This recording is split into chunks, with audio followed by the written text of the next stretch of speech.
Hi dear students, good morning all. In the last video, we have discussed about the units and measurements. We have started the chapter units and measurement. In that concept, we have discussed about the some of the basic information regarding units, how the units emerged, and the different systems we have discussed, CGS, MKS, FPS. Likewise, and also we have discussed about the system of international units, SI unit. Among that unit, fundamental units we have discussed. They are, first one it is mass, next time, third one length. Likewise, we have discussed 7 fundamental units. For your reference, I am writing once again them: mass, length, next time, current, electric current, next luminous intensity, nothing but intensity of light. Luminous means light, luminous intensity, and temperature. Last one is amount of substance. Likewise, we have discussed the 7 fundamental units, and their SI unit also I have mentioned. The SI unit of mass is kg, SI unit of time is second, similarly length is meter, electric current it is ampere, luminous intensity it is candela, temperature it is Kelvin, and amount of substance it is mole. Okay, these are the SI units of the standard basic systems, that is mass, time, length, current, luminous intensity, temperature, and amount of substance. And now we shall discussing about these fundamental units only, how these fundamental units are derived. Means for 1 kg ನೀವು ಹೇಳ್ಬೋದು, ಈಗ ಮಾಸ್ನ 1 kg ಅಂತ ಹೇಳ್ತೀನಿ. ಆ 1 kg ಅನ್ನೋದು ಎಷ್ಟಿರುತ್ತೆ, 1 kg ಒಳಗೆ ಎಷ್ಟಿರುತ್ತೆ, ಅದರದ್ದು ಸ್ಟ್ಯಾಂಡರ್ಡ್ ರೆಫರೆನ್ಸ್ ಯಾವುದು? ಈಗ for an example, if you go to any shop, you will ask for some items, 1 kg of items, 2 kg of items. For an example, I will take the example of vegetables. ನೀವು ಮಾರ್ಕೆಟಿಗೆ ಹೋಗಿರ್ತೀರಿ, ಹೋದಾಗ 1 kg of vegetable, ಯಾವುದೋ ಒಂದು vegetable ತೊಗೊತೀರಿ. ಅವಾಗ ಅವ್ರು ಏನು ಮಾಡ್ತಾರೆ, ಒಂದು ತಕಡಿ ಹಿಡ್ಕೊಂಡು ಕೊಟ್ಟಿರ್ತಾರೆ. ಹಳೆ ಕಾಲದ ತೊಗೊಳ್ಳೋಣ ಮೊದಲು, ಆಮೇಲೆ digital. I will refer for the digital one. Okay, ಹಳೆ ಕಾಲದ್ದು ಏನು ಮಾಡ್ತಾರೆ ಅಂದರೆ ತಕಡಿ ಹಿಡ್ಕೊಂಡು ಕೂತಿರ್ತಾರೆ. ಒಂದು ಕಡೆ ಒಂದು ಕಲ್ಲು ಇಡ್ತಾರೆ, ಇನ್ನೊಂದು ಕಡೆ ಐಟಮ್ಸ್ ಹಾಕ್ತಾರೆ. ಅದು ನೀಡಲ್ ಎಕ್ಸಾಕ್ಟಾಗಿ 0 ಪೊಸಿಷನಿಗೆ ಬಂದಾಗ 1 kg ಇದೆ ಅಂತ ಹೇಳಿ ನಮಗೆ ಕೊಡ್ತಾರೆ, ಹೌದಾ? That time that stone, 1 kg of stone, that acts as a reference for that vegetable. 1 kg of vegetable ಇದೆ ಅನ್ನೋದು ಹೇಳೋದು ಯಾವುದು? That stone. ಆ ಕಲ್ಲು ಏನು ಮಾಡುತ್ತೆ, 1 kg ಇರತ್ತದು, ಹೌದಾ? ಆ 1 kg ಅನ್ನೋದನ್ನ ಹೇಳತ್ತದು.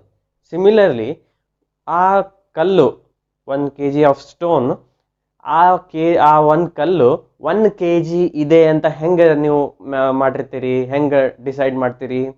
For that we have another reference, ಅಂದರೆ ಸ್ಟ್ಯಾಂಡರ್ಡ್ ರೆಫರೆನ್ಸ್. ಆ ಸ್ಟ್ಯಾಂಡರ್ಡ್ ರೆಫರೆನ್ಸ್ ಯಾವ್ಯಾವುದು?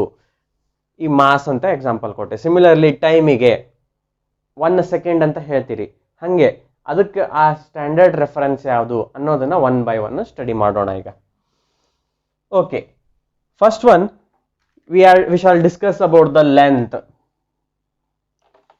1 by 1 we are discussing about the standard system, standard reference used for the fundamental units, SI units. These are the 7 fundamental units. ಈಗ ಇವನ್ನೇ different combinations ಮಾಡಿದಾಗ ನಮ್ಗೇನು ಸಿಗುತ್ತೆ? Derived SI units ಸಿಗುತ್ತೆ. Nothing but newton per metre ಅಂತ ಹೇಳ್ತೀರಿ. Newton ಅಂದ್ರೆ ಏನದರಲ್ಲಿ ಅರ್ಥ? kg per meter square. ಈ ರೀತಿ ಡಿಫರೆಂಟ್ ಫಾರ್ಮುಲೇಷನ್ಸ್ ಇರ್ತವೆ, that is derived units. First of all we shall discuss about the 7 fundamental units. Okay, among that the first one is length. I will consider the length. What is the SI unit of length? It is meter. Okay, later I will discuss the system to write the SI unit. What are the key notes for to write the SI units? ಅಂದ್ರೆ SI units ಬರೆಯೋದಕ್ಕೂ ಒಂದೊಂದು rules and regulations ಅಂತ ಇದಾವೆ. ಅದನ್ನ ಸುಮ್ಮನೆ ಈಗ metre ಅಂದ ತಕ್ಷಣ capital M ಹಂಗೆ ಬರೆಯೋಕ್ಕೆ ಆಗೋದಿಲ್ಲ, ಅದನ್ನ ಸ್ಮಾಲ್ ಎಮ್ ಒಳಗೆ ಬರೀಬೇಕು, ಇಂಡಿಕೇಟ್ ಮಾಡಬೇಕು. ಯಾಕೆ ಮತ್ತು ಯಾವ್ಯಾವ ರೂಲ್ಸ್ ಆ್ಯಂಡ್ ರೆಗ್ಯುಲೇಷನ್ಸ್ ಇದಾವೆ ಅನ್ನೋದನ್ನ later I will discuss after this the fundamental units. Okay, length ಅಂತ ಹೇಳ್ತೀವಿ. ಲೆಂತ್ ಅಂದಾಗ ಅದರಲ್ಲಿ ನಾವೇನು ಮಾಡ್ತೀವಿ, 1 ಮೀಟರ್ ಅಂತ ಕನ್ಸಿಡರ್ ಮಾಡ್ತೀವಿ. ಹೌದಾ? ಈ 1 ಮೀಟರ್ ಅನ್ನೋದನ್ನ, 1 ಮೀಟರ್ ಅಂತಂದ್ರೆ ಇಷ್ಟೇ ಉದ್ದ ಇರಬೇಕು ಅನ್ನೋದು ಹೆಂಗೆ ನಿಮ್ಗೆ ಗೊತ್ತಿರತ್ತೆ? ಅದಕ್ಕೊಂದು ರೆಫರೆನ್ಸ್ ಬೇಕಾ? ಸ್ಕೇಲ್ ಇರುತ್ತೆ ನಿಮಗೆ, ಸ್ಕೇಲಲ್ಲಿ ಮೆಷರ್ ಮಾಡ್ತೀರಿ. ಆ ಸ್ಕೇಲ್ ಮೇಲೆ ನಂಬರಿಂಗ್ ಮಾಡಿರ್ತಾರೆ, 1 ಮೀಟರ್, 1 ಸೆಂಟಿಮೀಟರ್, 2 ಸೆಂಟಿಮೀಟರ್ ಈ ರೀತಿ ಮಾಡಿರ್ತಾರೆ. ಆ ರೆಫರೆನ್ಸ್ ಅಥವಾ ಆ ಮಾರ್ಕಿಂಗ್ಸ್ ಯಾವುದ್ರ ಬೇಸ್ ಮೇಲೆ ಮಾಡಿರ್ತಾರೆ? ದಟ್ ಈಸ್ ಬೇಸ್ಡ್ ಆನ್, ಈಗ I will consider one equation. You know the equation, velocity is equals to distance by time. ಹೌದಾ? ನಿಮಗೆ ಈ ರಿಲೇಷನ್ ಗೊತ್ತಿದೆ, velocity is equals to distance by time. Okay, I will consider the light, and we know the value of velocity of light, that is velocity of light, it is indicated by letter C. C is equals to 3 into 10 raised to 8 meter per second. ಹೌದಾ? ಈ value ನಮಗೆ ಗೊತ್ತಿದೆ. ನಾವು ಯಾವುದನ್ನು discuss ಮಾಡ್ತಾ ಇದ್ದೀವಿ ಈಗ? Metre. Length ಅಂತಂದ್ರೆ ಡಿಸ್ಟೆನ್ಸ್ನ ಡಿಸ್ಕಸ್ ಮಾಡ್ತಾ ಇದ್ದೀವಿ. ಸೊ ಡಿಸ್ಟೆನ್ಸ್ನ I will consider 1 metre. 1 metre ಇರಬೇಕು ಅಂತ ಕನ್ಸಿಡರ್ ಮಾಡ್ತಾ ಇದ್ದೀವಿ. ಹಂಗಂದ್ರೆ ಟೈಮನ್ನು ಕ್ಯಾಲ್ಕುಲೇಟ್ ಮಾಡ್ಬೋದಾ? We know the 2 quantities here, so we can easily calculate the remaining quantity. T is equals to distance by velocity. From this relation v is equals to distance by time. t ನ ಈ ಕಡೆ ತಗೊಂತೀನಿ, v ನ ಈ ಕಡೆ ತಗೊಂತೀನಿ, ಅವಾಗ ಏನಾಗುತ್ತೆ? t is equals to distance by velocity. Distance ಎಷ್ಟಿದೆ? 1 ಇದೆ, 1 ಮೀಟರ್, ಡಿವೈಡ್ ಬೈ ವೆಲಾಸಿಟಿ ಎಷ್ಟಿದೆ? 3 into 10 raised to 8 meter per second. After calculation you will get 0.3 into 10 raised to minus 8 seconds. Time seconds. ಹೌದಾ? ಅಂದ್ರೆ ಅರ್ಥ, we need to consider the light here to discuss the length. 1 metre ಅಂತ define ಮಾಡೋದಕ್ಕೆ ನಾವೇನು ಮಾಡ್ತಾ ಇದ್ದೀನಿ? ಒಂದು light radiation consider ಮಾಡ್ತಾ ಇದ್ದೀನಿ. Light radiation, light in this time interval, sorry 10 raised to minus 8 ಆಗತ್ತೆ ಇದು. Okay, in this time interval ಅಂದ್ರೆ very very short time, 0.00008 zeros ಆಮೇಲೆ 3, ಆ ಸೆಕೆಂಡ್ಸ್ ಒಳಗೆ, ಅಷ್ಟು ಸೆಕೆಂಡ್ಸ್ ಒಳಗೆ ಎಷ್ಟು ಡಿಸ್ಟೆನ್ಸ್ ಅನ್ನ ಕವರ್ ಮಾಡುತ್ತೆ? That is 1 metre.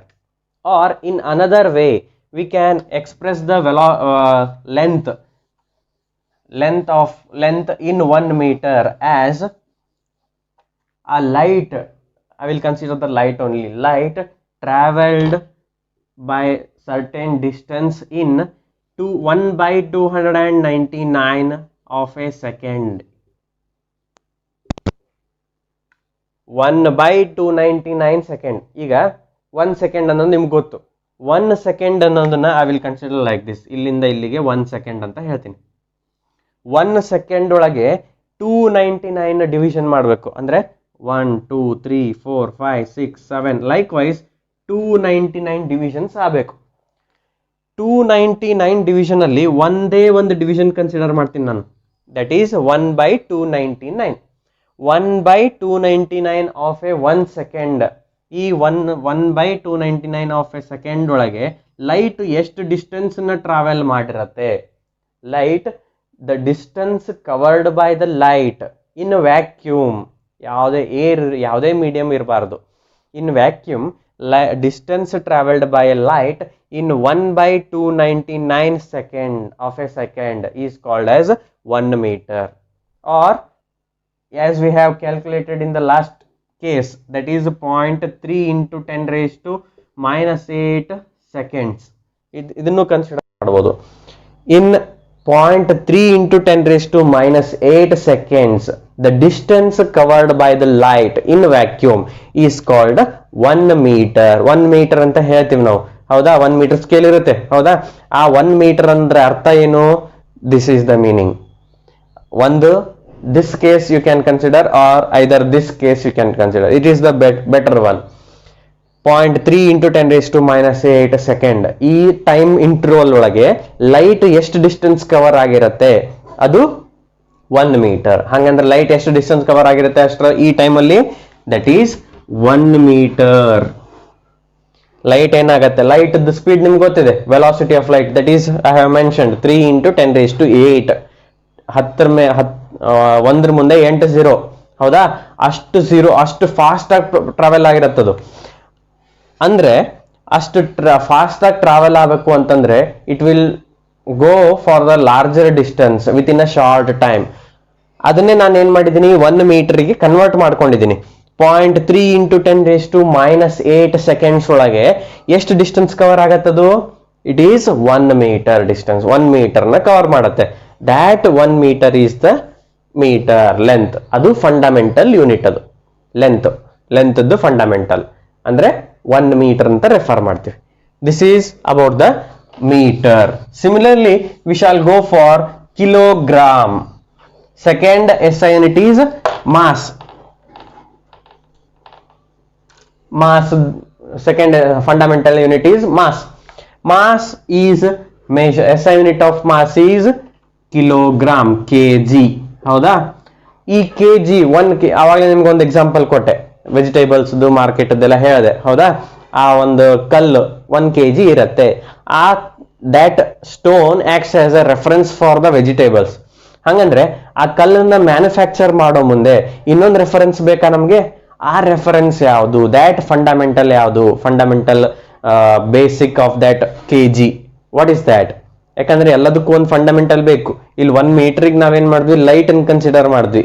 Distance covered by light in 0.3 into 10 raised to minus 8 seconds. ಆ ಟೈಮ್ ಒಳಗೆ ಎಷ್ಟು ಡಿಸ್ಟೆನ್ಸ್ ಕವರ್ ಆಗಿರುತ್ತೆ? That is 1 metre. ಅದಕ್ಕೆ ನಾವು ರೆಫರೆನ್ಸ್ ಆಗಿ ತಗೊಂಡು ಏನ್ ಮಾಡ್ತೀವಿ? ಸ್ಕೇಲ್ಸ್, ಡಿಫ್ರೆಂಟ್ ಸ್ಕೇಲ್ಸ್ ಅನ್ನ ಮೆಜರ್ ಮ್ಯಾನುಫ್ಯಾಕ್ಚರ್ ಮಾಡ್ತಾ ಹೋಗ್ತೀವಿ. ಅಂದ್ರೆ 1 ಮೀಟರ್ ಸ್ಕೇಲ್, 2 ಮೀಟರ್, 1 ಸೆಂಟಿಮೀಟರ್, ನಿಮಗೆ 15 ಸೆಂಟಿಮೀಟರ್ ಸ್ಕೇಲ್ ಇರುತ್ತೆ, ಹೌದಾ? ಅವನ್ನೆಲ್ಲ based on that fundamental structures only we have derived or we have manufacture. Similarly the kg and nothing but second SI unit mass. Mass SI unit ಯಾವುದು? Kilogram. ಈಗ 1 kilogram ಅನ್ನೋದಕ್ಕೆ ಒಂದು reference ಬೇಕು ನಮಗೆ. ಅದಕ್ಕೆ ಏನ್ ಮಾಡ್ತಾರೆ? In France, near Paris, France ದೇಶದಲ್ಲಿ near Paris there is a city called Sevres. ಒಂದು ಊರಿದೆ ಸೆವ್ರಸ್. ಅಲ್ಲಿ ಒಂದು bureau, international bureau of measurements and weights, that is international bureau of weights and measurement. ಒಂದು ಎಸ್ಟಾಬ್ಲಿಷ್ಮೆಂಟ್ ಇದೆ, international bureau of weights and measurement. ಅವ್ರು ಏನ್ ಮಾಡಿದ್ರು? ಒಂದು ಅಲಾಯ್ ಕನ್ಸಿಡರ್ ಮಾಡಿದ್ರು, alloy of platinum and ಇರಾಡಿಯಂ.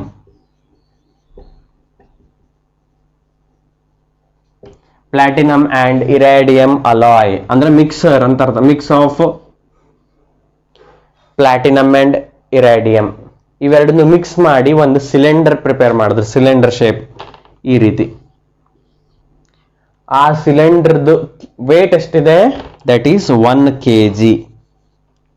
That is the reference for all the remaining masses. ಈ international bureau of weights and measurement committee ಅವ್ರು ಏನ್ ಮಾಡ್ತಾರೆ? ಒಂದು ಅಲಾಯ್ನ ಪ್ರಿಪೇರ್ ಮಾಡ್ತಾರೆ for the basic reference. 1 kg ಅಂತ ಹೇಳೋದಕ್ಕೆ ಒಂದು ರೆಫರೆನ್ಸ್ ಬೇಕು. By doing some experiments. ಇದನ್ನ ಹಂಗೆ ಪ್ರಿಪೇರ್ ಮಾಡಿಲ್ಲ, 1 kg ಸಿಲಿಂಡರ್ ಅನ್ನೋದನ್ನ ಸುಮ್ಮನೆ ಅವ್ರು ಪ್ರಿಪೇರ್ ಮಾಡಿಲ್ಲ. So doing some experiments they have prepared platinum iridium, ಎರಡನ್ನು ಮಿಕ್ಸ್ ಮಾಡಿ ಒಂದು ಅಲಾಯ್, ಒಂದು ಸಿಲಿಂಡರ್ನ ಪ್ರಿಪೇರ್ ಮಾಡ್ತಾರೆ. That cylinder is of the weight of 1 kg. ಅದಕ್ಕೆ ರೆಫರೆನ್ಸ್ ಆಗಿ ತಗೊಂಡು ಉಳ್ಕಿದ್ದನ್ನೆಲ್ಲ ಮ್ಯಾನುಫ್ಯಾಕ್ಚರ್ ಮಾಡ್ತಾ ಹೋಗ್ತಾರೆ. ಉಳ್ಕಿದ್ ವೇಟ್ಸ್ 1 kg ಸಿಕ್ತಂದ್ರೆ ಸಾಕಲ್ಲ, ಬೇರೆ ಬೇರೆ ವೇಟ್ಸ್ನೆಲ್ಲ ನಾವು ಮ್ಯಾನುಫ್ಯಾಕ್ಚರ್ ಮಾಡ್ತಾ ಹೋಗ್ಬೋದು. So that is 1 kg. Nothing but about the mass. Next we have time. What is the SI unit of time? It is seconds. Okay, ಈಗ ನಾನು ರೆಫರೆನ್ಸ್ ಕೊಡ್ತೀನಿ.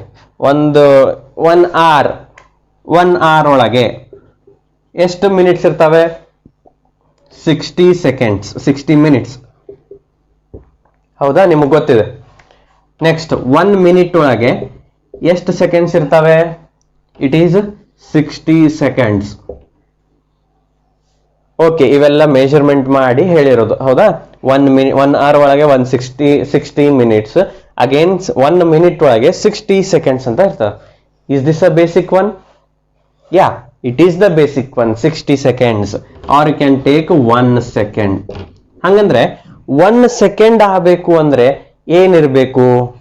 ಇನ್ ಡಿವಿಷನ್ಸ್ ಇರ್ಬೇಕಲ್ಲ, ಮತ್ತೆ ಕೆಲವೊಂದಿಷ್ಟು ಡಿವಿಷನ್ಸ್ ಅಥವಾ ಯಾವ್ದಾದ್ರು ಒಂದು ರೆಫರೆನ್ಸ್ ಇರ್ಬೇಕಲ್ಲ ನಮಗೆ.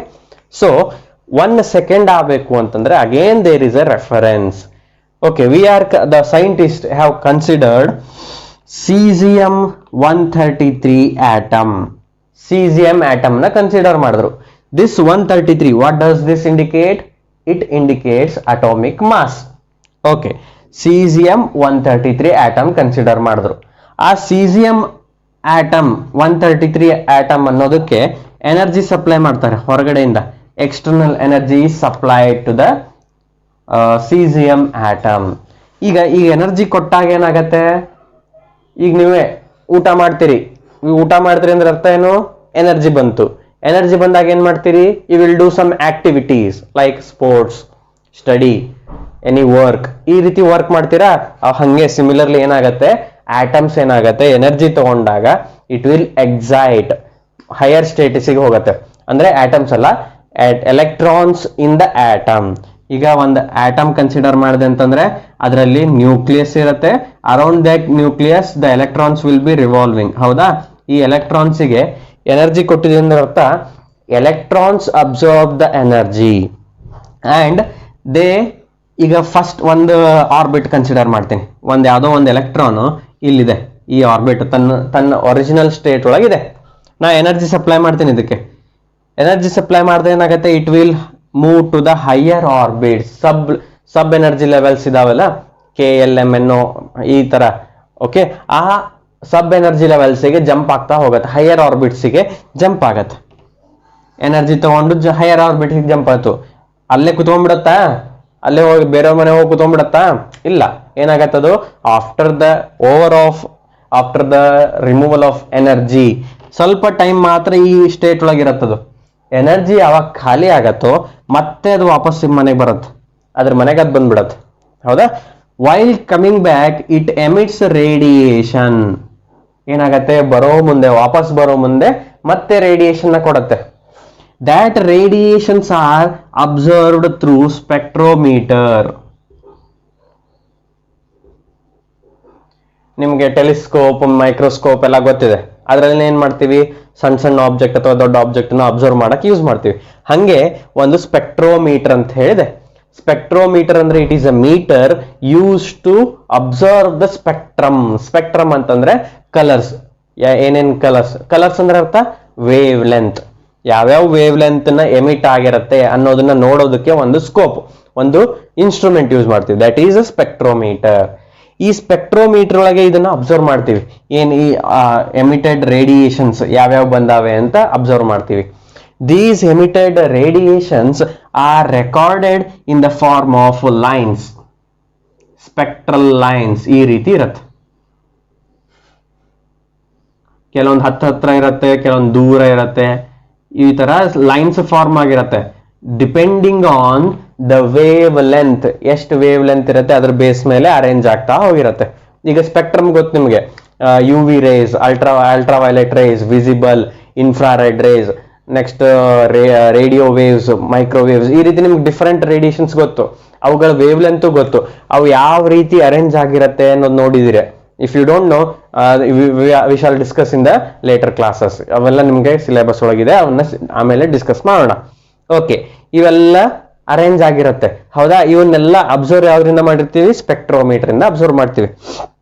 ಈಗ ಇಲ್ಲಿ ಈ ಸೀಸಿಯಂ ಆಟಮ್ಗೆ ಎನರ್ಜಿ ಕೊಟ್ಟಾಗ ವಾಪಸ್ ಅದು ಕೆಳಗ್ ಬಂತು. ಕೆಳಗ್ ಬಂದಾಗ it emit radiations while coming back. Electron from higher energy to lower energy, it emit radiations.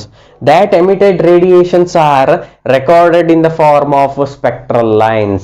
ಈಗ ಈ spectral lines are the reference for this 1 second. ಅಂತಂದ್ರೆ we are considering 199 crores. Remember this number, 199 crores, sorry, 119 crores. Yeah, it is 919 crores, 26 lakhs. Next 31,770 lines per cycle. One cycle ಒಳಗೆ ಇಷ್ಟು lines form ಆಗಿರುತ್ತೆ. So 919 crores, 26 lakhs, 31,770 cycles per lines, sorry, lines per cycle. ಅಂದ್ರೆ ಇಷ್ಟು lines ಬರುತ್ತೆ. ಇಷ್ಟು lines ಯಾವಾಗ ಬರುತ್ತಲ್ಲ ಅವಾಗ 1 ಸೆಕೆಂಡ್ ಅಂತ ಕನ್ಸಿಡರ್ ಮಾಡ್ತೀವಿ. 919 crore, 26 lakhs, 31,770 ಲೈನ್ಸ್ ಯಾವಾಗ ಫಾರ್ಮ್ ಆಗತ್ತಲ್ಲ ಅವಾಗ 1 ಸೈಕಲ್ ಅಂತ ಕನ್ಸಿಡರ್ ಮಾಡ್ತೀವಿ. ಆ 1 cycle is nothing but 1 second. ಅರ್ಥ ಆಯ್ತಾ? ಈ caesium 133 is the standard reference for 1 second. 1 second ಅನ್ನೋದಕ್ಕೆ ಇಷ್ಟು ಲೈನ್ಸ್ ಫಾರ್ಮ್ ಆಯ್ತು ಅಂತಂದ್ರೆ ಅರ್ಥ ಏನು? 1 ಸೆಕೆಂಡ್ ಒಳಗೆ ಈ ಸೀಸಿಯಂ ಇಂದ ಬಂದಿದ್ದ ರೇಡಿಯೇಷನ್ಸ್ ಎಷ್ಟು? This much, 919 crore, 26 lakh, 31,770 lines ಬಂದಿರುತ್ತೆ. ಆ ಲೈನ್ಸ್ ಇಷ್ಟು ಲೈನ್ಸ್ ಆದಾಗ 1 ಸೆಕೆಂಡ್ ಅಂತ ಕನ್ಸಿಡರ್ ಮಾಡ್ತೀವಿ. This is the standard reference for time. That is for 1 second we are considering this much amount of lines per second. ಇಷ್ಟು lines ಬಂತು ಅಂತಂದ್ರೆ 1 second ಆಗಿದೆ ಅಂತ ಅರ್ಥ. So this is the standard reference for time we are considering cesium atom. Similarly we shall go for the next one, that is ampere, nothing but current, electric current.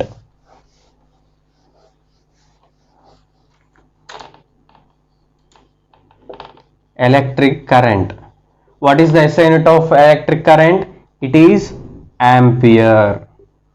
ನೋಡ್ರಿ, ಇಲ್ಲಿ length ಬರೆಯೋ ಮುಂದೆ small M ಬರ್ದ್ವಿ, ಇಲ್ಲಿ current ಬರೆಯೋ ಮುಂದೆ capital A ಬರಿತಾ ಇದೀವಿ. There is a difference between these two. ಯಾಕೆ ನಾವು ಎ ಕ್ಯಾಪಿಟಲ್ ಬರಿಬೇಕು, ಎಂ ಸ್ಮಾಲ್ ಬರಿಬೇಕು ಅನ್ನೋದನ್ನ rules and regulations of writing the SI units ಅದನ್ನ ಹೇಳೋ ಮುಂದೆ ನಾನು ಎಕ್ಸ್ಪ್ಲೇನ್ ಮಾಡ್ತೀನಿ. ಓಕೆ, ನಾವು electric current SI unit is ampere. Okay, ಇದರಲ್ಲಿ ಏನ್ ಮಾಡ್ತಾ ಇದೀವಿ? How will you tell that 1 ampere of current is passing through the circuit? 1 ampere ಅಂತ ಹೇಳ್ತೀವಿ. ಈಗ ಯಾವುದೋ ಒಂದು ಸರ್ಕ್ಯೂಟ್ ಒಳಗೆ ಕರೆಂಟ್ ಪಾಸ್ ಆಗ್ತಾ ಇದೆ ಐ. ಓಕೆ, ಎಷ್ಟು ಕರೆಂಟು? That is 1 ampere. ಅದು 1 ಆಂಪಿಯರ್ ಕರೆಂಟ್ ಹೆಂಗ್ 1 ಆಂಪಿಯರ್ ಇದೆ ಅನ್ನೋದಕ್ಕೆ ಹೆಂಗ್ ಹೇಳೋದು? ಅದಕ್ಕೊಂದು ರೆಫರೆನ್ಸ್ ಬೇಕಲ್ಲ. So for that reference we are considering 2 thin long straight parallel plate capacitor, or 2 thin plates which are long. Very thin plates ಅನ್ನ ಕನ್ಸಿಡರ್ ಮಾಡಬೇಕು. 2 ಪ್ಲೇಟ್ಸ್, 2 ಏನಿರಬೇಕು? ವೆರಿ ಲಾಂಗ್, ಅಂದ್ರೆ ಇನ್ಫೈನೈಟ್ಲಿ ಲಾಂಗ್ ಅಂತ ಕನ್ಸಿಡರ್ ಮಾಡ್ತೀವಿ. With respect to current length ಜಾಸ್ತಿ ಇತ್ತಂದ್ರೆ infinitely long ಅಂತ ಹೇಳ್ಬೋದು. ಅದ್ರ ಲೆಂತ್ ನಮ್ಗೆ ವೆರಿ ಲಾಂಗ್, ಅದನ್ನ ಲೆಂತ್ ಮೇನ್ ಫ್ಯಾಕ್ಟರ್ ಆಗೋದಿಲ್ಲ. ಇಲ್ಲಿ ಲೆಂತ್ ಜಾಸ್ತಿ ಇರಬೇಕು ಅಂತ ಹೇಳ್ತೀವಿ ಅಷ್ಟೇ. Infinitely long which are separated by a distance of 1 metre. ಇಲ್ಲಿ ಕೆಪಾಸಿಟರ್ ಅಂದ್ರೆ ಅರ್ಥ 2 ಪ್ಲೇಟ್ಸ್ ಇರುತ್ತೆ. ಪ್ಲಾಟಿನಮ್, ಯಾವುದೋ ಒಂದು ಪ್ಲಾಟಿನಮ್ ಅಲ್ಲ, ಮೆಟಲ್ ಪ್ಲೇಟ್ಸ್ ಇರುತ್ತೆ. ಈ ರೀತಿ ಮೆಟಲ್ ಪ್ಲೇಟ್ಸ್ 2 ನಡುವೆ ಸಮ್ ಗ್ಯಾಪ್ ಇರುತ್ತೆ. ಸೊ ಈ ರೀತಿ gap. Okay, and in between you can have any of the media like air, water, dielectric media. Water ಅಂತ ಇರೋದಿಲ್ಲ, ಡೈಎಲೆಕ್ಟ್ರಿಕ್ ಮೀಡಿಯಾ ಅಂತ ಹೇಳಿ ಕನ್ಸಿಡರ್ ಮಾಡ್ತೀವಿ. ಈಗ ನೀವು ಎಲೆಕ್ಟ್ರೋಲೈಟಿಕ್ ಸೊಲ್ಯೂಷನ್ಸ್ ಎಲ್ಲ ಮಾಡ್ತಿರಲ್ಲ, they are also media. Okay, here air, vacuum, ಈ ರೀತಿ ಡಿಫ್ರೆಂಟ್ ಮೀಡಿಯಮ್ಸ್ ನ ಕನ್ಸಿಡರ್ ಮಾಡ್ತೀವಿ, which are separated by small distance. And ಇದನ್ನ ಸರ್ಕ್ಯೂಟ್ ಒಳಗೆ ಕನೆಕ್ಷನ್ ಮಾಡಿದಾಗ ಏನಾಗುತ್ತೆ, other charges will induced on the other plates. ಈಗ ನಾನು ಇದಕ್ಕೆ ಪ್ಲಸ್ ಕೊಟ್ಟೆ ಅಂತಂದ್ರೆ, ಪಾಸಿಟಿವ್ ಆಫ್ ದ ಬ್ಯಾಟರಿ ಕೊಟ್ಟೆ ಅಂತಂದ್ರೆ ಇದ್ರ ಮೇಲೆ ನೆಗೆಟಿವ್ ಇಂಡ್ಯೂಸ್ ಆಗತ್ತೆ. ಇಂಡಕ್ಷನ್ ಆಫ್ ಚಾರ್ಜಸ್ ಅಂತ ಹೇಳಿ ನೀವು ಸ್ಟಡಿ ಮಾಡಬಹುದು. Okay, next we will study about it, but for your reference it is the capacitor. ಅಂದ್ರೆ ಎರಡು ಪ್ಯಾರಲಲ್ ಪ್ಲೇಟ್ಸ್ ಇರ್ತವೆ, ಆ ಪ್ಲೇಟ್ಸ್ ಅನ್ನ ಯಾವಾಗ ಕನೆಕ್ಟ್ ಮಾಡ್ತೀರಿ, which are separated by small distance, ಅವನ್ನ ನೀವು ಬ್ಯಾಟ್ರಿ ಕನೆಕ್ಟ್ ಮಾಡಿದಾಗ ಒಂದರಿಂದ ಒಂದರ ಮೇಲೆ ಚಾರ್ಜಸ್ ಡೆವಲಪ್ ಆಗ್ತಾ ಹೋಗುತ್ತೆ. ಹಂಗೆ ಇಲ್ಲಿ ಏನ್ ಮಾಡಿದ್ದೀವಿ, not a small capacitor, it is a long, infinitely long capacitor we have considered. Parallel plates we have considered which are separated by 1 metre. ಅವೆರಡರ ನಡುವಿನ ಡಿಸ್ಟೆನ್ಸ್ ಎಷ್ಟಿರಬೇಕು, 1 ಮೀಟರ್ ಇರಬೇಕು. ಅವಾಗ the forces between the two plates is, ಯಾವಾಗ force vary ಆಗ್ತಾ ಇರುತ್ತೆ, force ಯಾವಾಗ 2 × 10⁻⁻7 newton per metre. ಇಲ್ಲಿ ಪರ್ ಮೀಟರ್ ಅಂತ ಕನ್ಸಿಡರ್ ಮಾಡಿದ್ರು. ಪರ್ ಮೀಟರ್ ಅಂದ್ರೆ 1 ಮೀಟರ್ಗೆ, ಇದು 1 ಮೀಟರ್ಗೆ ಅಂತ ತಿಳ್ಕೊಳ್ಳೋಣ. The distance between the plates is 1 metre, that is kept constant. ಈಗ ಈ 1 metre distance of length of the ವೈರಿಗೆ ಫೋರ್ಸ್ ಎಷ್ಟಿದ್ದಾಗ, ಎಷ್ಟು, 2 × 10⁻⁻7 ನ್ಯೂಟನ್ ಪರ್ ನ್ಯೂಟನ್ ಫೋರ್ಸ್ ಇದ್ದಾಗ ಕರೆಂಟ್ ಎಷ್ಟು ಪಾಸ್ ಆಗಿರುತ್ತಲ್ಲ, ದಟ್ ಈಸ್ 1 ಆಂಪಿಯರ್. ಅಂದ್ರೆ 1 metre distance between the two plates and for a 1 metre of a wire or a thin plate conductor, the force is 2 × 10⁻⁻7 Newton's. Newton ಇದ್ದಾಗ force, ಅವೆರಡರ ನಡುವಿನ force ಎಷ್ಟಿರಬೇಕು, 2 × 10⁻⁷ force ಇದ್ದಾಗ current ಎಷ್ಟು pass ಆಗ್ತಿರತ್ತಲ್ಲ, that current is 1 ampere. This is the standard reference for electric current, 1 ampere. So similarly we are going for the next one, that is Kelvin. Temperature.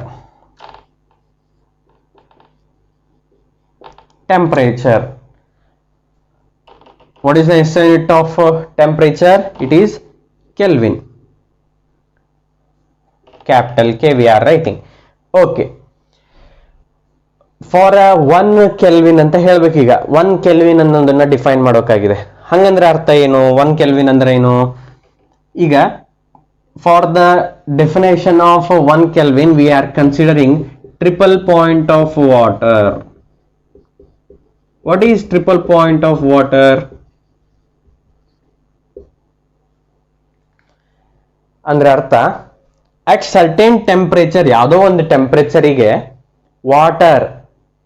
water exist in 3 forms, in all 3 forms. ಯಾವ್ಯಾವ 3 forms? ಒಂದು solid, ಒಂದು liquid, ಒಂದು gas. ಇದರಲ್ಲಿ water consider ಮಾಡೋದಾದ್ರೆ solid nothing but ice, liquid water. Next gas ಅಂತಂದ್ರೆ vapour. Ice, water, vapour ಮೂರು forms ಒಂದು temperature ಅಲ್ಲಿ 3 ಇರ್ತವೆ. ಈಗ for an example 25 degree Celsius room ಟೆಂಪರೇಚರಿಗೆ ಯಾವ ರೀತಿ ಇರುತ್ತೆ, ಜಸ್ಟ್ ಲಿಕ್ವಿಡ್ ವಾಟರ್ ತರ ಇರುತ್ತೆ. ನಾನು 0 ಡಿಗ್ರಿಗೆ ತಗೊಂಡು ಹೋಗ್ತೀನಿ, ಅದನ್ನ 0 ಡಿಗ್ರಿಗೆ ತಗೊಂಡೋದಾಗ ಏನಾಗುತ್ತೆ, it is a solid, it is in the form of solid. Or minus ಡಿಗ್ರೀಸಿಗೆ ತಗೊಂಡೋದಾಗ ಸಾಲಿಡ್ ಆಗುತ್ತೆ. ನೆಕ್ಸ್ಟ್ ಸಿಮಿಲರ್ಲಿ ಹೈಯರ್ ಡಿಗ್ರೀಸ್ ತಗೊಂಡೋದಾಗ, ಅಂದ್ರೆ 100 ಡಿಗ್ರೀಸ್ 200 ಅಬೌವ್ 100 ಡಿಗ್ರೀಸ್ ತಗೊಂಡೋದಾಗ ಏನಾಗುತ್ತೆ, it is in the form of vapour. ಆದ್ರೆ ಇವೆಲ್ಲ ಫಾರ್ಮ್ಗಳು at certain temperature all these forms are equivalent or coexist.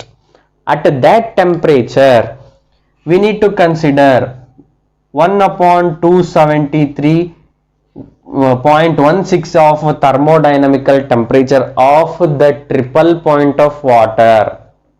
ಈ ಕ್ವಾಂಟಿಟಿಗೆ 1 ಕೆಲ್ವಿನ್ ಅಂತ ಹೇಳ್ತೀವಿ. 1/273 273.16 temperature of that triple point of water. ಆ ಟ್ರಿಪಲ್ ಪಾಯಿಂಟ್ ಇದ್ದಾಗ ಟೆಂಪರೇಚರ್ ಟ್ರಿಪಲ್ ಪಾಯಿಂಟ್ ಯಾವುದೋ ಒಂದು ಟೆಂಪರೇಚರಿಗೆ ಟ್ರಿಪಲ್ ಪಾಯಿಂಟ್ ಆಗತ್ತದು. ಆ ಟ್ರಿಪಲ್ ಪಾಯಿಂಟ್ ಇದ್ದಾಗ 1 ಎಷ್ಟು ಬರುತ್ತಲ್ಲ, that is equals to 1 kelvin. Is understood? Okay, triple point consider ಮಾಡ್ತೀವಿ. ಟ್ರಿಪಲ್ ಪಾಯಿಂಟ್ ಇದ್ದಾಗ 1/273.16 ನೀವು ಡಿವೈಡ್ ಮಾಡ್ದಂದ್ರೆ ಎಷ್ಟು ಬರುತ್ತಲ್ಲ, that quantity is called as kelvin. ಅವಾಗ ಅದನ್ನ 1 ಕೆಲ್ವಿನ್ ಅಂತ ಹೇಳ್ತೀವಿ. ಇದನ್ನ ನಾವು ಫರ್ದರ್ ಕ್ಲಾಸಸ್ ಅಲ್ಲೂ ಎಕ್ಸ್ಪ್ಲೇನ್ ಮಾಡ್ತೀವಿ. ಯಾವಾಗ heat and thermodynamics, heat and temperature, thermodynamics chapter ಒಳಗೆ and thermal properties of matter ಅಲ್ಲಿ ಇನ್ ಡೀಟೇಲ್ ಆಗಿ ನೀವು ಸ್ಟಡಿ ಮಾಡ್ತೀರಿ. No need to worry. But for your reference, 1 kelvin ಅಂದ್ರೆ ಅರ್ಥ ಏನು? It is 1/273.16 of that triple point of water. Again there are different units for the temperature: Kelvin, degree Celsius, Fahrenheit, ಈ ರೀತಿ different ಇದಾವಲ್ಲ, ಅವನ್ನೆಲ್ಲವನ್ನು compare ಮಾಡಿ study ಮಾಡ್ತೀರಿ. No need to worry. Okay, next one we have, okay, length ಆಯ್ತು, mass ಆಯ್ತು, time, electric current ಆಯ್ತು, temperature ಆಯ್ತು. Next we have luminous intensity.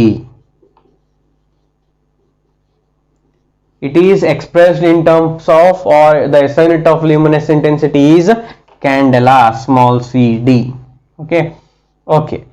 Luminous intensity cd, 1 cd ಅಂತ ಹೇಳ್ತೀವಿ, 1 ಕ್ಯಾಂಡೆಲಾ ಅಂತ ಹೇಳ್ಬೇಕೀಗ. 1 ಕ್ಯಾಂಡೆಲಾ ಅಂತಂದ್ರೆ ಅರ್ಥ ಏನು, ಅದರಲ್ಲಿ ಎಷ್ಟೆಷ್ಟು ಏನೇನಿರತ್ತೆ ಅನ್ನೋದನ್ನ ಸ್ಟಡಿ ಮಾಡ್ತೀವಿ. ಯಾವ ರೀತಿ ನಾವು ಮಾಸ್ ಅಲ್ಲಿ ಅಥವಾ ಟೈಮ್ ಅಲ್ಲಿ ಇಷ್ಟು ಸಿಸಿಎಂ ಇಂದ ಇಷ್ಟು ಸ್ಪೆಕ್ಟ್ರಲ್ ಲೈನ್ಸ್ ಬಂತು ಅನ್ನೋತೀವಲ್ಲ, ಹಂಗೆ ಲ್ಯೂಮಿನಸ್ ಇಂಟೆನ್ಸಿಟಿ ಒಳಗೂ ಏನಾಗತ್ತೆ, 1 ಕ್ಯಾಂಡೆಲಾ ಒಳಗೆ ಎಷ್ಟು ಫ್ರೀಕ್ವೆನ್ಸಿ ನಾವು ಕನ್ಸಿಡರ್ ಮಾಡ್ತಾ ಇದೀವಿ. ಯಾವಾಗ when monochromatic light, chroma means light, chroma means colour, monochroma means single colour. Colour refers to wave length. ಅಂದ್ರೆ ಸಿಂಗಲ್ ವೇವ್ ಲೆಂತ್ ಇದ್ದಾಗ ಯಾವ್ದಾರ ಒಂದು ಆಟಮ್ ಕನ್ಸಿಡರ್ ಮಾಡ್ತೀವಿ, ಅದರಿಂದ ಎಮಿಟ್ ಆಗಿರೋ ರೇಡಿಯೇಷನ್ ಸಿಂಗಲ್ ಕಲರ್ ಇದ್ದಾಗ, ಸಿಂಗಲ್ ವೇವ್ ಲೆಂತ್ ಇದ್ದಾಗ, a source of intensity of light of monochromatic radiation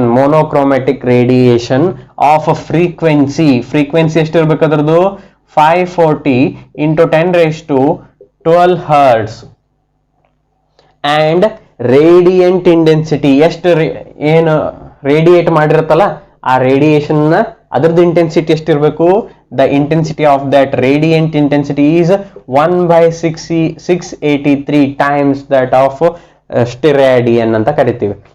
again there are 2 fundamental additional units. ಈಗ ಯಾವ್ಯಾವುದು 7 ಫಂಡಮೆಂಟಲ್ ಯೂನಿಟ್ಸ್ ಸ್ಟಡಿ ಮಾಡ್ತೀರಿ, ಇದ್ರ ಜೊತೆಗೆ ಇನ್ನೆರಡು ಎಡಿಷನಲ್ ಯೂನಿಟ್ಸ್ ಇದಾವೆ. ಒಂದು ರೇಡಿಯನ್, ಅನದರ್ ಒನ್ ಸ್ಟಿರಾಡಿಯನ್ ಅಂತ ಕರಿತೀವಿ. ಇದರಲ್ಲಿ ಇಂಟೆನ್ಸಿಟಿಗೆ ಏನ್ ಮಾಡ್ತಾ ಇದೀವಿ, 1/683 times of watt per steradian ಅಂತ ಕರಿತೀವಿ. ಅಷ್ಟಿದ್ದಾಗ the intensity of radiation emitted is 1 candela. ಅಂದ್ರೆ ಫಾರ್ ಎ ಮೋನೋಕ್ರೋಮ್ಯಾಟಿಕ್ ಲೈಟ್, ಒಂದೇ ವೇವ್ ಲೆಂತ್ ಇರುವಂತಹ ಲೈಟ್ ಅನ್ನ ಎಮಿಟ್ ಮಾಡ್ತಿರೋ ಸೋರ್ಸ್ ನ ಕನ್ಸಿಡರ್ ಮಾಡಿದೀವಿ. ಅದ್ರದ್ದು ಫ್ರೀಕ್ವೆನ್ಸಿ ಎಷ್ಟಿರ್ಬೇಕು, 540 into 10 raised to 12 hertz ಇರಬೇಕು. ಈ 540 into 12 hertz ಇದ್ದಾಗ ಇಂಟೆನ್ಸಿಟಿ ಎಷ್ಟಿರ್ಬೇಕು, 1/683 ಇರಬೇಕು. 1/683 ಇದು SI ಯೂನಿಟ್. ಇದು watt per steradian is SI unit for that particular intensity.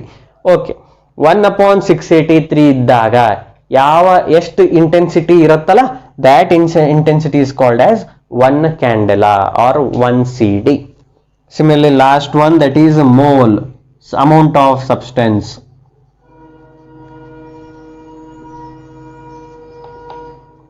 That is the SI unit of amount of substance is mole. ಹೌದಾ? Okay, ನಾವು 1 mole ಅಂತಂದ್ರೆ ಅರ್ಥ ಏನು, ಎಷ್ಟಿರುತ್ತೆ ಅದರಲ್ಲಿ? For that defining 1 mole we are considering carbon 12 atom, C12 ಅಂತ ಕರಿತೀವಿ. Carbon 12 ಅಂದ್ರೇನು? It is atomic mass, atomic mass number. Okay, carbon 12 ಎಷ್ಟು ಕೆಜಿ ಇರ್ಬೇಕಿದು? It is of KG of 0.012 KG. 0.012 KG of carbon 12. ಇದರಲ್ಲಿ ಎಷ್ಟು ಆಟಮ್ಸ್ ಇರುತ್ತಲ್ಲ, that number of atoms is called as 1 mole. So this carbon 12 is the standard reference for amount of substance. ಈ ರೀತಿ ನಾವು different SI ಯೂನಿಟ್ಸ್ಗೆ ಒಂದು standard reference ಅಂತ consider ಮಾಡಿ ಅವುಗಳನ್ನ ಸ್ಟಡಿ ಮಾಡ್ತಾ ಹೋಗ್ತೀವಿ. Next, similarly we have another, as I have mentioned, two additional SI units, that is radian and steradian, and also we are discussing about the rules and regulations to derive the to write the SI units, that we shall discuss now. Okay dear students, now we shall moving for the additional SI units, as we have discussed the different 7 systems, 7 fundamental system of units, SI units. ಈಗ ಅದ್ರ ಜೊತೆಗೆ additional 2 SI ಯೂನಿಟ್ಸ್ಗಳಿದಾವೆ. That is, I will take it as 8th one, that is radian. It is indicated or SI unit of radian is rad, RAD. Okay, SI unit of radian is rad. ಈಗ 1 radian 1 rad ಅಂತ ಹೆಂಗೆ ಕರಿಬೋದು? ಇದನ್ನ explain ಮಾಡೋ ಮುಂದೆ ನಮಗೆ circle ಬೇಕು. ಒಂದು ಸರ್ಕಲ್ ಒಳಗೆ ಸರ್ಕಲ್ ಅಂತ ಕನ್ಸಿಡರ್ ಮಾಡಿದ ತಕ್ಷಣ ಅದಕ್ಕೆ ಆಟೋಮೆಟಿಕಲಿ ರೇಡಿಯಸ್ ಇರುತ್ತೆ, ಹೌದಾ? ರೇಡಿಯಸ್ ಅಂದ್ರೆ distance between the centre and the circumference is the radius. Radius ಅನ್ನೋದು ಗೊತ್ತಿದೆ ನಿಮಗೆ. ಈಗ ನಾನು 2 ರೇಡಿಯಸ್ ಕನ್ಸಿಡರ್ ಮಾಡ್ತೀನಿ. 2 ರೇಡಿಯಸ್ ಕನ್ಸಿಡರ್ ಮಾಡಿದಾಗ ಇಲ್ಲೊಂದು ಆರ್ಕ್ ಅಂತ ಫಾರ್ಮ್ ಆಗತ್ತೆ, ಹೌದಾ? This is called as arc, ಅಂದ್ರೆ ಒಂದು ಕರ್ವ್ಡ್ ಶೇಪ್ ಫಾರ್ಮ್ ಆಯ್ತು. If the arc length is equals to the radius of the circle, ಅಂದ್ರೆ ಎಷ್ಟು radius? For an example, radius 1 metre ಇತ್ತಂತಂದ್ರೆ 2 ರೇಡಿಯಸ್ ಕನ್ಸಿಡರ್ ಮಾಡಿದಾಗ ಒಂದು ಆರ್ಕ್ ಫಾರ್ಮ್ ಆಗತ್ತೆ. The arc length should also 1 metre.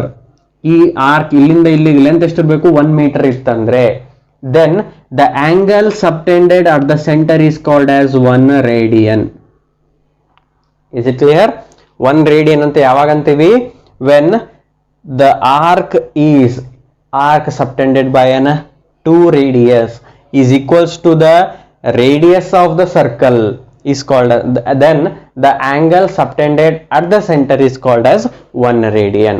Similarly, we are having the 9th one, that is steradian. Radian and steradian, these are the 2 additional fundamental units. ಇವನ್ನ circle ಮತ್ತೆ sphere ಅವನ್ನ explain ಮಾಡೋ ಮುಂದೆ use ಮಾಡ್ತೀವಿ. Radian for the circle, steradian for the solid sphere. ಅಂತಂದ್ರೆ 3 dimensional sphere, ಒಂದು ball complete solid sphere consider ಮಾಡ್ತೀವಿ. ಇದು just a circle 2 dimensional. Sphere ಅನ್ನೋದು 3 ಡೈಮೆನ್ಷನಲ್. 3 ಡೈಮೆನ್ಷನಲ್ ಪ್ರಾಪರ್ಟೀಸ್ ನ ಎಕ್ಸ್ಪ್ಲೇನ್ ಮಾಡೋ ಮುಂದೆ ನಾವು ಸ್ಟೆರಾಡಿಯನ್ ಯೂಸ್ ಮಾಡ್ತೀವಿ. ಇಲ್ಲಿ same theory is applied here. ಇಲ್ಲಿ ಡಿಫರೆನ್ಸ್ ಈಸ್ 3 ಡೈಮೆನ್ಷನ್. ಇಲ್ಲೂ ಅಷ್ಟೇ, ಸೆಂಟರ್ ಇಂದ ಒಂದು ಸರ್ಕಲ್ ಫಾರ್ಮ್ ಮಾಡ್ಕೊಂಡು ರೇಡಿಯಸ್ ಕನ್ಸಿಡರ್ ಮಾಡ್ತೀವಿ.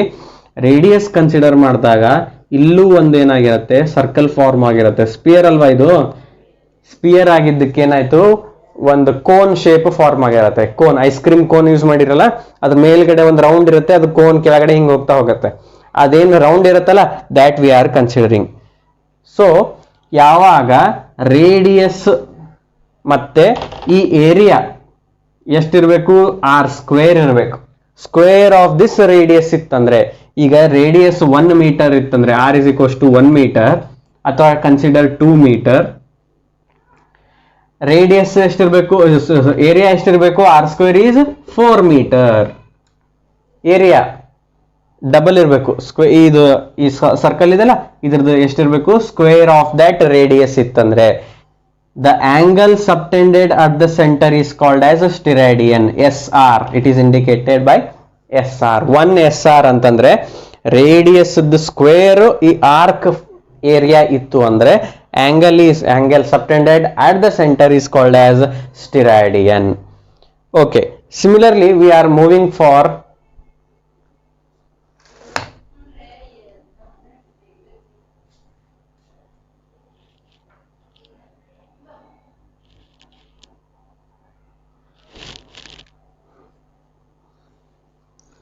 and this is about the 7 fundamental plus 2 additional SI unit, fundamental units in the units and the measurements. Now we are moving for the main concept, that is the rules and regulations to measure to write the SI units. SI units ಬರಿಬೇಕಂತಂದ್ರೆ ಒಂದು rules and regulations ಇದಾವೆ. ಅವು ಏನೇನು ಅಂತ ಮೊದಲು ತಿಳ್ಕೊಬೇಕು ನಾವು. Okay, the first one, ಇಲ್ಲಿ ಎರಡು ತರ ಡಿವೈಡ್ ಮಾಡ್ತೀವಿ. ಒಂದೇದು the units are named after the scientist and another one is the units are not named after the scientist, name of the scientist. ಈಗ for an example, force SI unit ಏನು? It is newton. ಹೌದಾ? Newton ಅನ್ನೋದೇನು scientist name, ಅದು scientist ಹೆಸರು Isaac Newton. ಹೌದಾ?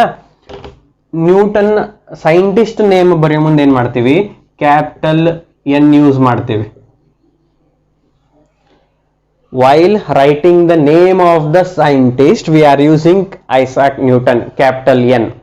While you have to write the SI unit named after the scientist, you have to write in this form. N should be small, Newton. Or in abbreviated form, in short form again ಮಾಡ್ತೀವಿ ಅದನ್ನ, or you can write capital N. ಇಲ್ಲಿ ಒಂದು difference ಅರ್ಥ ಮಾಡ್ಕೊಳ್ರಿ. Newton ಅನ್ನೋದು scientist name, the SI unit is named after the name of the scientist. ಅದಕ್ಕೋಸ್ಕರ while writing the SI unit, the first letter should be small. ನೀವು first letter ದೊಡ್ಡದು ಬರ್ದಿದ್ರಿ ಅಂದ್ರೆ, capital letter ಬರ್ದ್ರಿ ಅಂದ್ರೆ it will become the name of the scientist. ನಮಗೆ name ಬೇಡ, SI unit ಬೇಕು. ಅವಾಗ ಏನ್ ಮಾಡಬೇಕು? ಸ್ಮಾಲ್ N ಯೂಸ್ ಮಾಡಬೇಕು. ಆರ್ ಬರೇ ಒಂದು ಶಾರ್ಟ್ ಫಾರ್ಮ್ ಬರೆಯಬೇಕಾಗಿತ್ತಂದ್ರೆ ನೀವೇನ್ ಮಾಡ್ಬೋದು? ಕ್ಯಾಪಿಟಲ್ N ಬರಿಬೇಕು. ಈ ಟರ್ಮ್ ಈ ತರ ಶಾರ್ಟ್ ಫಾರ್ಮ್ ಬರೆಯಬೇಕಾದಾಗ ಸ್ಮಾಲ್ N ಅಂತ ಬರಿಬಾರ್ದು. This is correct. Small N ಅಂತ ಬರಿಬಾರ್ದು and capital N while using the total full name of the scientist ಬರಿಬಾರ್ದು. ಇದು ಟೋಟಲಿ ರಾಂಗ್ ಆಗುತ್ತೆ. SI ಯೂನಿಟ್ ಅಲ್ಲ ಅದು. That is the name of the scientist and it is just a letter. So while writing the SI unit named after the scientist, you have to go like this. Newton full ಬರಿಬೇಕಾಯ್ತಂದ್ರೆ small N use ಮಾಡ್ರಿ. ಬರೇ short form ಬರಿಬೇಕಾಯ್ತಂದ್ರೆ capital N use ಮಾಡ್ಬೋದು. Are the units and next one, the units which are not named after the scientist, like kilogram. ಮಾಸದ SI unit ಏನು? Kilogram. ಹೌದಾ? Kilogram ಅನ್ನೋದೇ ಹೆಸರೇನ? ಹೆಸರು ಅದೇನು ಯಾವ ಸೈಂಟಿಸ್ಟ್ದು ಹೆಸರು ಅಲ್ಲ. So while writing the SI unit which are not named after the scientist, directly you have to write small letter only. You have to take a small letter only, kilogram, or abbreviated form, short form is kg. That is also small. ಎರಡು ಸ್ಮಾಲೇ ಇರಬೇಕಿಲ್ಲಿ. ಇಲ್ಲಿ ಒಂದು small ಒಂದು capital, ಇಲ್ಲಿ ಎರಡು small. This is for the SI unit named after the scientist. ಈಗ example, ಇನ್ನೊಂದು example kelvin. Temperature SI unit ಏನು? Kelvin. ಹೌದಾ? ಕೆಲ್ವಿನ್ ಅನ್ನೋದು ನೇಮ್ ಆಫ್ ದ ಸೈಂಟಿಸ್ಟ್. ಅದಕ್ಕೋಸ್ಕರ ಅದನ್ನ ಫುಲ್ ಫಾರ್ಮ್ ಒಳಗೆ ಬರಿಬೇಕಾಗಿತ್ತಂದ್ರೆ ಕೆಲ್ವಿನ್ ಅಂತ ಬರಿಬೇಕು. Or capital K you have to write. This is the SI unit. ಹೌದಾ? ಈಗ ಯಾವುದು ಸೈಂಟಿಸ್ಟ್ಗಳ ಹೆಸರಿಂದ ಬರೆದಿರಲ್ವೋ ಅಥವಾ ಬರೇ ಬೇರೆ ಒಂದು ವರ್ಡ್ ಯೂಸ್ ಮಾಡಿ ಬರ್ತಿರ್ತೀವೋ ಅಂತಾವು kilogram, metre, metre is not name of a scientist, ಅವಾಗ ಏನ್ ಮಾಡಬೇಕು ಮೀಟರ್ ಅಂತ ಸುಮ್ಮನೆ ಬರೀಬೇಕು, or small M only. This is the second rule. First rule is about the name of the scientist. Second rule is not about the name of the scientist. Remaining ಯಾವ ರೀತಿ ಬರೀಬೇಕು ಅನ್ನೋದನ್ನ ಹೇಳುತ್ತೆ. And third one about the punctuation marks. ಈಗ for an example, I will tell the third rule by taking the plural forms and singular forms. For an example, 1 kg ಅಂತ ಬರೀತೀರಿ, singular ಇತ್ತು 1 kg ಅಂತ ಬರ್ದ್ರಿ, 1 unit ಇತ್ತು 1 kg. If I take 10 nothing but plural, ಹೌದಾ, ಅವಾಗ 10 kgs ಅಂತ ಬರಿಬೇಕಾ? No, this is wrong. While writing the plural forms also you have to take 10 kg only. 100 kg, 100 metre, 200 metre, not metres. ಅಲ್ಲಿ plural form ನ use ಮಾಡಬಾರ್ದು. Next fourth one about the punctuation marks. Punctuation marks ಅಂತಂದ್ರೆ full stops and comma, any other punctuation marks. ಈಗ same example 10 kg ಅಂತ ತಗೊಂತೀನಿ. 10 kg ಈಗ ಯಾವುದೋ ಒಂದು statement ಅಲ್ಲಿ the ball is of the weight of 10 kg ಅಂತ ಹೇಳ್ತೀನಿ, ಅಲ್ಲಿ ಮುಗೀತು. ಫುಲ್ ಸ್ಟಾಪ್ ಕೊಡ್ಬೇಕಾ ಅಲ್ಲಿ? No, we should not give the full stop or any of the punctuation mark. Whether the statement ends or not, you should not give the punctuation mark after the SI unit. SI unit ಬರ್ದಾದ್ಮೇಲೆ ಯಾವುದೇ full stop ಆಗಲಿ comma ಆಗಲಿ ಕೊಡಬಾರ್ದು. If you write any punctuation mark after it, it is wrong. Okay, after the SI unit you should not give any of the punctuation mark. Similarly, next one, the fifth one, for temperature, especially for temperature, while mentioning Kelvin, 273 Kelvin, ಹೌದಾ, ಇಲ್ಲಿ K ಅಷ್ಟೇ ಬರೀತಾ ಇದ್ದೀನಿ, so capital K. Kelvin ಅಂತ ಬರೆದಾಗ ಇಲ್ಲಿ ನಾವು degree ಅಂತ ಮೆನ್ಷನ್ ಮಾಡಬಾರ್ದು. ಯಾಕೆ ಅಂತಂದ್ರೆ ನೀವು ಸೆಲ್ಸಿಯಸ್ ಒಳಗೆ ಮೆಜರ್ ಮಾಡ್ತಿರ್ತೀರಿ, 100 ಡಿಗ್ರಿ ಸೆಲ್ಸಿಯಸ್ ಅಂತ ಬರಿತೀರಿ, ಅಥವಾ 100 ಡಿಗ್ರಿ ಫ್ಯಾರನ್ಹೀಟ್ ಅಂತ ಬರಿತೀರಿ. ಆದ್ರೆ SI ಯೂನಿಟ್ ಯಾವುದು? Kelvin. While writing kelvin you should not include this degree. Directly you should write 273 Kelvin. So this is the fifth rule, especially for degree temperature. And sixth one about solidus. ಈಗ solidus ಅಂದ್ರೆ ಅರ್ಥ ಸಾಕಷ್ಟು units ಗಳು ಇರ್ತವೆ, metre per, kelvin per, kg, ಈ ರೀತಿ different ಇರುತ್ತೆ, ಹೌದಾ. Metre per kg per kelvin ಈ ರೀತಿ ಎಲ್ಲ ಇರುತ್ತೆ. ಅಂದ್ರೆ ಪರ್ ಅಂತ ಅರ್ಥ ಇಲ್ಲಿ ಡಿವಿಷನ್ ಅಂತ ಅರ್ಥ, metre by kg whole divided by. Okay, ಈಗ ಮೀಟರ್ ಎರಡೇ ಕನ್ಸಿಡರ್ ಮಾಡೋಣ. ಮೀಟರ್ ಬೈ kg ಅಂತಂದ್ರೆ ಅರ್ಥ ಏನು? ಮೀಟರ್ ಪರ್ kg ಅಂತ ಇರುತ್ತೆ. ಈ ಪರ್ ಅನ್ನೋದಕ್ಕೆ ಸಾಲಿಡಸ್ ಅಂತ ಕರಿತೀವಿ. ಮೀಟರ್ ಪರ್ kg ಅನ್ನೋದನ್ನ ಹೆಂಗ್ ಬರಿಬಹುದು? ಮೀಟರ್ ಡಿವೈಡೆಡ್ ಬೈ kg ಅಂತ ಬರಿತೀವಿ. ಇಫ್ ಐ ಇನ್ಕ್ಲೂಡ್ ಅನದರ್ ಸಾಲಿಡಸ್, ಯಾವ್ದೋ ಒಂದು ಕೆಲ್ವಿನ್ ಅಂತ ತಗೊಂತೀನಿ, ಅವಾಗ ಏನರ್ಥ? ಟೋಟಲ್ ಡಿವೈಡೆಡ್ ಬೈ ಕೆಲ್ವಿನ್ ಅಂತ ಅರ್ಥ. ಆದ್ರೆ ವೈಲ್ ರೈಟಿಂಗ್ ಇಟ್ ಈ ತರ ಬರ್ದ್ರಿ ಅಂತಂದ್ರೆ ಏನಾಗತ್ತೆ? ಇದು ಮೇಲ್ಗಡೆ ಬಂದ್ಬಿಡತ್ತೆ. According to the mathematical rule, A divided by B whole divided by C ಅಂತಂದ್ರೆ ಅರ್ಥ ಏನು? AC A ಬೈ BC ಅಂತ ಆಗ್ಬಿಡತ್ತೆ, ಹೌದಾ. ಸೊ ಈ ತರ ಬರ್ದ್ರಿ ಅಂದಾಗ the form will become meter by kg Kelvin ಅಂತ ಆಗ್ಬಿಡತ್ತೆ. SI unit totally becomes wrong. ಅದಕ್ಕೋಸ್ಕರ while writing the with respect to solidus, ಇವಕ್ಕೆ ಸಾಲಿಡಸ್ ಅಂತ ಕರಿತೀವಿ. ಈ ಸಾಲಿಡಸ್ ನ ಯೂಸ್ ಮಾಡ್ಕೊಂಡು ಬರೆಯೋ ಮುಂದೆ 2ಕ್ಕಿಂತ ಹೆಚ್ಚು SI ಯೂನಿಟ್ಸ್ ನ ಬರೀಬಾರ್ದು. ಅವಾಗ ಏನ್ ಮಾಡ್ಬೇಕು? ಅಕಸ್ಮಾತ್ ಈಗ ಒಂದು ಯೂನಿಟ್ ಒಳಗೆ 2ಕ್ಕಿಂತ ಹೆಚ್ಚು ಯೂನಿಟ್ಸ್ ಇದ್ವು, ಅವಾಗ ನಾವು ಸಾಲಿಡಸ್ ನ ಇನ್ಕ್ಲೂಡ್ ಮಾಡ್ಕೋಬಾರ್ದು. Directly we should write in the exponential form. ಯಾವ ರೀತಿ ಅಂತಂದ್ರೆ ಮೀಟರ್ ಪರ್ kg ಅಂದ್ರೆ ಎಕ್ಸ್ಪೋನೆನ್ಷಿಯಲ್ ಪವರ್ -1 ಕೆಲ್ವಿನ್ -1 ಈ ರೀತಿ ಬರಿಬೇಕು. ಈ ರೀತಿ ಏನಾರ ಸಾಲಿಡಸ್ ಯೂಸ್ ಮಾಡ್ಕೊಂಡು ಬರ್ದ್ರಿ ಅಂದ್ರೆ ಇದ್ರ ಅರ್ಥ ಏನಾಗುತ್ತೆ, ಮೀಟರ್ ಪರ್ kg ಕೆಲ್ವಿನ್ ಅಂತ ಆಗ್ಬಿಡತ್ತದು. SI ಯೂನಿಟ್ ರಾಂಗ್ ಆಗ್ಬಿಡತ್ತೆ. ಸೊ ಅದಕ್ಕೋಸ್ಕರ while using solidus you should be careful with respect to 2 or 3 or more units you should not include this solidus. ಅವಾಗ ಏನ್ ಮಾಡ್ಬೇಕು, ಎಕ್ಸ್ಪೋನೆನ್ಷಿಯಲ್ ಟರ್ಮ್ಸ್ ಒಳಗೆ ಬರೀಬೇಕು. ಮೀಟರ್ ಪರ್ kg ಅಂತಂದ್ರೆ ಪವರ್ -1, ಕೆಲ್ವಿನ್ ಪವರ್ -1 ಅಂದ್ರೆ ಅರ್ಥ ಪರ್ ಅಂತಾನೆ ಅರ್ಥ. So this is the 6th rule. And 7th but not the least, last but not the least, that is you should write any of the units by giving some space between the numerical value and the units. ಈಗ force ಎಷ್ಟು 10 newton, F is equals to 10 newton ಅಂತ ಬರೀತೀರಿ. But if you write like this is wrong. ಯಾಕೆ ಅಂತಂದ್ರೆ ಈ 10 ಅನ್ನೋದು numerical value ಆದ್ಮೇಲೆ ಸ್ವಲ್ಪ ಸ್ಪೇಸ್ ನ ಕೊಡ್ಲೇಬೇಕು. ಸ್ಪೇಸ್ ಕೊಟ್ಟು ನೆಕ್ಸ್ಟ್ SI ಯೂನಿಟ್ ಬರೀಬೇಕು. ಜಾಸ್ತಿ ಸ್ಪೇಸ್ ಕೊಡ್ಲಿಕ್ಕೆ ಹೋಗ್ಬೇಡ್ರಿ, ಜಸ್ಟ್ 1 ಲೆಟರ್ ಹಿಡಿಯುವಷ್ಟು ಸ್ಪೇಸ್ ಕೊಡ್ಬೇಕು.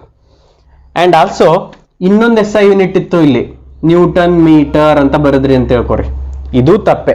ಯಾಕಂತಂದ್ರೆ ಇಲ್ಲೂ ಅಷ್ಟೇ, ಇಲ್ಲೂ certain space you have to maintain. Newton metre. These are the some rules and regulations to write the SI units. You should know these rules and regulation. ಯಾಕಂತಂದ್ರೆ ನೀವು physics study ಮಾಡ್ತಾ ಇದ್ದೀರಿ ಅಂದ್ರೆ ಎಲ್ಲಾ ಫಿಸಿಕಲ್ ಕ್ವಾಂಟಿಟಿಗೂ SI ಯೂನಿಟ್ಸ್ ಇದ್ದೇ ಇರ್ತವೆ. ಪ್ರತಿಯೊಂದು ಸ್ಟಡಿಗೂ ನೀವೇನು ಮಾಡಬೇಕು, SI ಯೂನಿಟ್ಸ್ ಬರೀಲೇಬೇಕಾಗತ್ತೆ. SI ಯೂನಿಟ್ಸ್ ಬರೆಯೋ ಮುಂದೆ ಈ ರೂಲ್ಸ್ ಅಂಡ್ ರೆಗ್ಯುಲೇಷನ್ಸ್ ನ ನೆನ್ಪಿಟ್ಕೋಬೇಕು. ಏನಾದ್ರು ತಪ್ಪು ಬರೆದ್ರಿ ಅಂತಂದ್ರೆ for in your exams you will lose your marks. ಆಮೇಲೆ ನ್ಯೂಮರಿಕಲ್ಸ್ ಪ್ರಾಬ್ಲಮ್ ಸಾಲ್ವ್ ಮಾಡ್ತಿರ್ತೀರಿ ಎಕ್ಸಾಮ್ ಅಲ್ಲಿ, ಅಥವಾ ನಿಮ್ ಯಾವ್ದೊಂದು ಪ್ರಾಕ್ಟೀಸ್ ಮಾಡೋ ಟೈಮಲ್ಲಿ, ಅವಾಗೂ ಅಷ್ಟೇ ಆನ್ಸರ್ ಬರೀತೀರಿ. ಆನ್ಸರ್ ಎಷ್ಟೋ ಒಂದು ಫೈಂಡ್ ದ ಟೈಮ್ ಅಂತ ಕೇಳ್ತಾರೆ, ಟೈಮ್ is equals to 5 ಅಂತ ಬರ್ದ್ರಂದ್ರೆ ರಾಂಗ್. ನಿಮಗೆ ಮಾರ್ಕ್ಸ್ ಕೊಡೋದಿಲ್ಲ, ಟೋಟಲ್ ಮಾರ್ಕ್ಸ್ 1 ಮಾರ್ಕ್ಸ್ ಕಟ್ ಮಾಡ್ಬಿಡ್ತಾರೆ. With respect to that you have to mention the SI unit, 1 minute 1 seconds. ಆ ಟೈಮ್ದು SI ಯೂನಿಟ್ಸ್ ಬರೆದ್ರೆ ಮಾತ್ರ ಯಾವುದೇ ಒಂದು ಕ್ವಾಂಟಿಟೀಸ್ದು SI unit with correct forms, ಈ ರೀತಿ ರೂಲ್ಸ್ ಅಂಡ್ ರೆಗ್ಯುಲೇಷನ್ಸ್ ಅಪ್ಲೈ ಮಾಡಬಾರ್ದಾಗ ಮಾತ್ರ ನಿಮಗೆ ಟೋಟಲ್ ಪರ್ಫೆಕ್ಟ್ ಮಾರ್ಕ್ಸ್ ಸಿಗೋದು. And you should remember these rules and regulations. These are very important. In the next video, that is in the next class, we are discussing more about mass, length and time. ಯಾಕಂತಂದ್ರೆ dimension ಅನ್ನೋದನ್ನ ಹೇಳೋ ಮುಂದೆ, dimensional formula ಹೇಳೋ ಮುಂದೆ ನಾವು ಈ ಮೂರನ್ನ ಮಾತ್ರ use ಮಾಡ್ತೀವಿ, ಮಾಸ್, ಲೆಂತ್ ಅಂಡ್ ಟೈಮ್. ಅದಕ್ಕೋಸ್ಕರ ಅದ್ರ ಬಗ್ಗೆ ಇನ್ನೊಂದು ಸ್ವಲ್ಪ ಸ್ಟಡಿ ಮಾಡಿ ನೆಕ್ಸ್ಟ್ ಎರರ್ಸ್ ಯಾವ್ಯಾವಿದೆ ಅನ್ನೋದನ್ನ, ಟೈಪ್ಸ್ ಆಫ್ ಎರರ್ಸ್. ಈಗ ನಾವಿಲ್ಲಿ ಹೇಳ್ತಾ ಇರ್ತೀವಿ 100, 270 ಏನೋ ಯಾವುದೋ ಒಂದು ಮೆಜರ್ಮೆಂಟ್ ಮಾಡೋ ಮುಂದೆ, ಕೌಂಟ್ ಮಾಡೋ ಮುಂದೆ ಯಾವುದೋ ಒಂದು ಎರರ್ ಆಗತ್ತೆ. So there are different types of errors, counting error, likewise different types of errors. ಆ ಎರರ್ಸ್ ಯಾವ್ಯಾವು, ಅವುಗಳು ಯಾವ್ಯಾವು ಎಲ್ಲೆಲ್ಲಿ ಯೂಸ್ ಆಗತ್ತೆ, ಆ ಎರರ್ಸ್ ನ ರಿಮೂವ್ ಮಾಡೋದಕ್ಕೆ ಏನ್ ಮಾಡಬೇಕು ಅನ್ನೋದನ್ನ ನೆಕ್ಸ್ಟ್ ವಿಡಿಯೋದಲ್ಲಿ ಸ್ಟಡಿ ಮಾಡೋಣ. Thank you.